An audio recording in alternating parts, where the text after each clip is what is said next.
Welcome back to another technical deep dive here in the debug zone.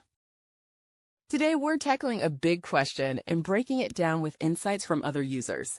Hopefully this clears up some misconceptions and helps you get the answer you need. So buckle up, stay a little curious, and let's jump right in.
And that's a wrap.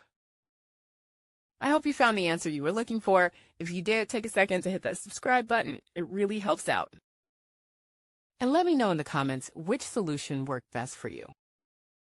See you next time in the debug zone.